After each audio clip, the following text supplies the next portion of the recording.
Hello friends, आज की video में मैं आप सभी के लिए लाई हूँ 6th क्लास वसंत की बुक का पार्ट 4 चांद से थोड़ी सी गपशप।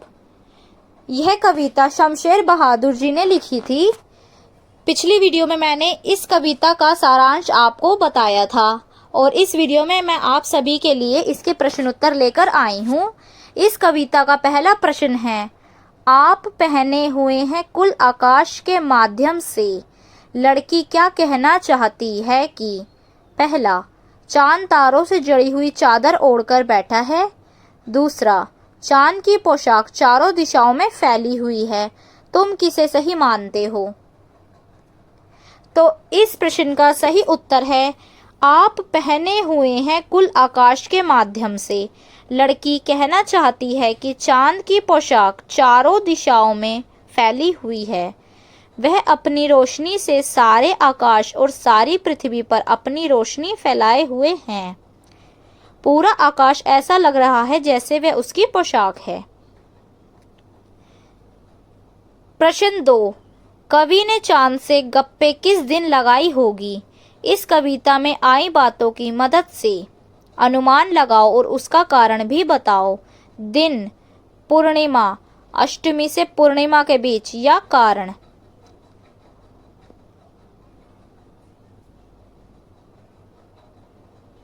और प्रथम से अष्टमी के बीच भी। तो इस प्रश्न में हमें कारण बताना है। तो इस प्रश्न का सही उत्तर है, जिस दिन कवि ने चांद से गप्पे लगाई उस दिन वह पूरा गोल दिखाई दे रहा था। कविता में भी चांद के गोल होने की बात कही गई है।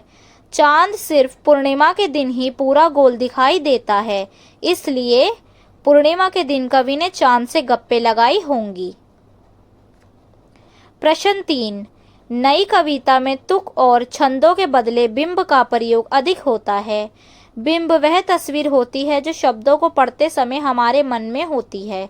कई बार कुछ कवि शब्दों की ध्वनि की मदद से ऐसी तस्वीर बनाते हैं और कुछ कवि अक्षरों और शब्दों को छापने में इस तरह बल देते हैं कि उनसे हमारा मन में वह चित्र बने। इस कविता के अंतिम हिस्से में चांद को गोल बताने के लिए कवि बिल्कुल शब्द के अक्षरों को अलग अलग करके लिखा है। तुम इस कविता के और किन शब्दों को चित्र की आकृति देना चाहोगे? ऐसे शब्दों को अपने ढंग से लिखकर दिखाओ। इस प्रश्न का सही उत्तर है, इस कविता के और शब्दों को जिन्हें हम आकृति देना चाहेंगे वह निम्न है। पहला, तिरछे। दूसरा, गोल मटोल। तीसरा, मरच। और अगला, पोशाक। अब हम अगला प्रश्न इस किताब का पढ़ेंगे। कुछ लोग बड़ी जल्दी चिढ़ जाते हैं। यदि चांद का स्वभाव भी आसानी से चिढ़ जाने का हो तो वह किन बातों से सबसे ज्यादा चिढ़ेगा? चिढ़कर वह उन बातों का क्या जवाब देगा? अपनी कल्पना से चांद की ओर से दिए गए जवाब लिखो। इस प्रश्न का सही उत्तर है, ये सच है कि कुछ लोग बड़ी जल्दी चिढ़ जाते हैं। यदि चांद का स्वभाव भी जल्दी चिढ़ने का होता है तो वह इस बात से ज़्यादा चिढ़ता कि लोग उसके आकार के बारे में बहुत सी बातें कहते हैं। वह कहते हैं कि उसका आकार स्थायी नहीं है, वह हर रोज़ एक जैसा नहीं रहता, घटता और बढ़ता रहता है और यह एक प्रकार की बीमारी है। इस पर हमारे अनुमान से चांद यह जवाब देता है कि यह उसकी प्रवृत्ति है, उसकी प्रकृति है। उसकी इसी प्रकृति के कारण ही सृष्टि में संतुलन बना रहता है। तुम्हारा मेरे बारे में ऐसा सोचना तुम्हारे अंदर ज्ञान की कमी को दर्शाता है। अगला प्रश्न, यदि कोई सूरज से गप्पे लगाए तो वह क्या लिखेगा? अपनी कल्पना से गद्य या पद्य में लिखो। इसी तरह की कुछ गप्पे निम्नलिखित में से किसी एक या दो से करके लिखो।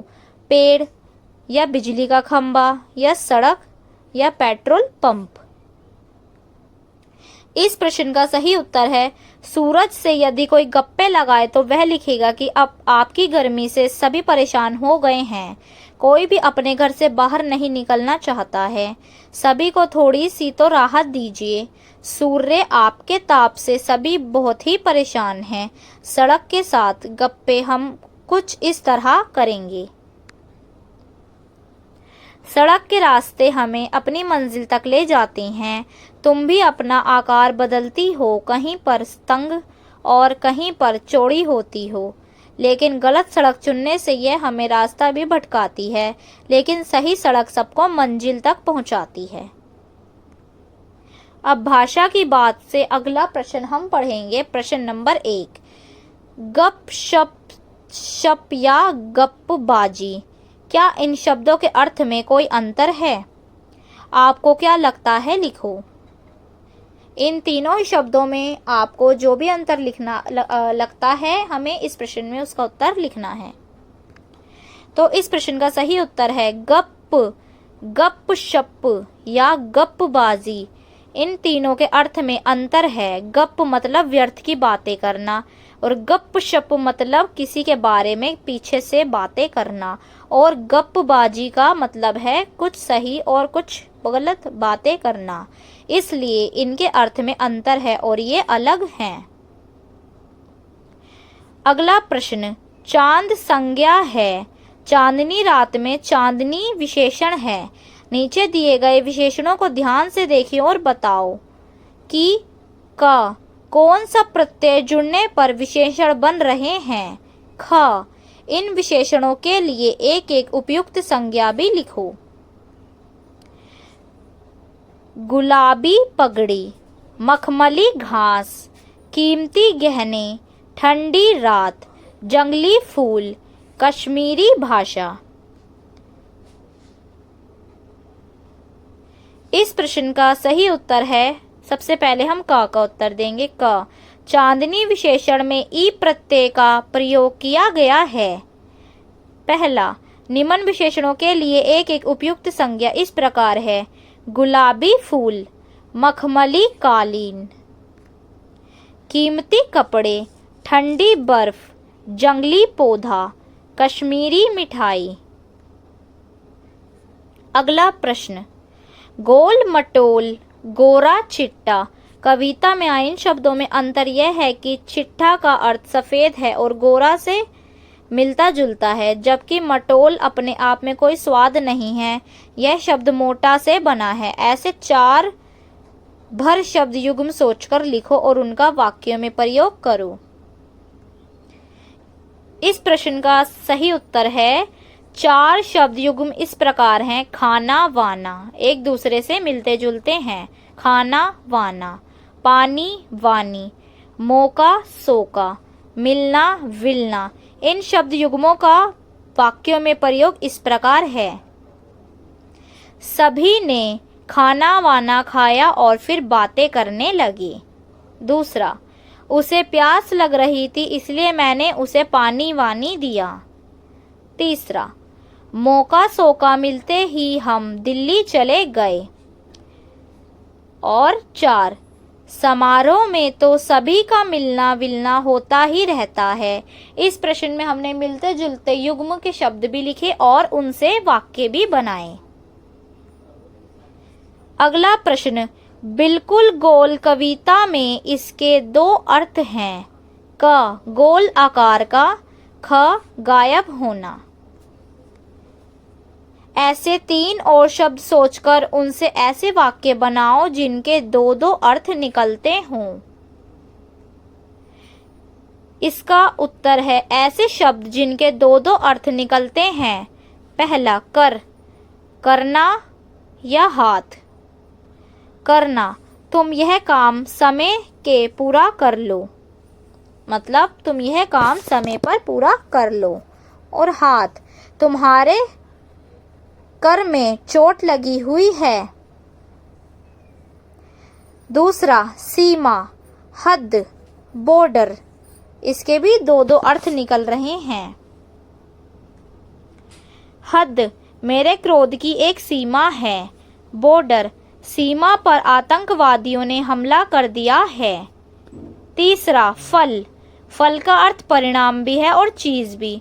परिणाम से क्या वाक्य बनता है? परिणाम, मोहन को उसके कर्मों का फल जरूर मिलेगा। चीज, सीता का पसंदीदार फल अनार है।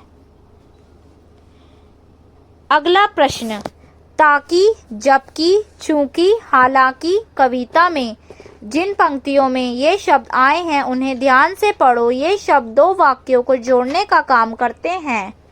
इन शब्दों का प्रयोग करते हुए दो दो वाक्य बनाओ। इस प्रश्न का उत्तर है पहला, ताकि राघव को यहाँ से ले जाओ ताकि मैं खाना खा सकूं। तुम जल्दी से घर आओ ताकि फिर हम घूमने जा सके। इस शब्द से यह वाक्य बनेंगे। दूसरा, जबकि तुमने दोबारा खाना बनाया जबकि मैं खाना बना चुकी थी। और दूसरा वाक्य बनेगा, वह स्कूल के लिए तैयार हो रहा है जबकि आज छुट्टी है। तीसरा, चूंकि हम बाहर जाने वाले थे इसलिए मैंने खाना नहीं खाया। अगला वाक्य ये भी बन सकता है, चूंकि तुमने मना किया था इसलिए मैं दिल्ली नहीं गई। अगला वाक्य, हालांकि, इससे यह वाक्य बन सकता है, हालांकि मैंने उसे कभी देखा नहीं लेकिन मैं उसके बारे में जानती हूँ। अगला वाक्य यह भी बन सकता है, हालांकि हम कभी आगरा नहीं गए लेकिन सुना है कि ताजमहल बहुत ही सुंदर है। तो ये है इस प्रश्न का उत्तर जिससे हमने इन शब्दों के वाक्य बनाए। तो ये है 6th क्लास का हिंदी की बुक का पार्ट 4 चांद से थोड़ी सी गप्पे, इसके प्रश्न उत्तर। और इससे बाहर आपके एग्जाम में कुछ नहीं आएगा, 100% गारंटी है इसी में से आपके एग्जाम में आएगा। तो आप ये प्रश्न अच्छे से कर लेना। तो अगर आपको वीडियो पसंद आए तो वीडियो को लाइक करना, शेयर करना एंड चैनल को सब्सक्राइब करना। Thank you for watching my video and मिलते हैं नेक्स्ट वीडियो में अगले चैप्टर के साथ।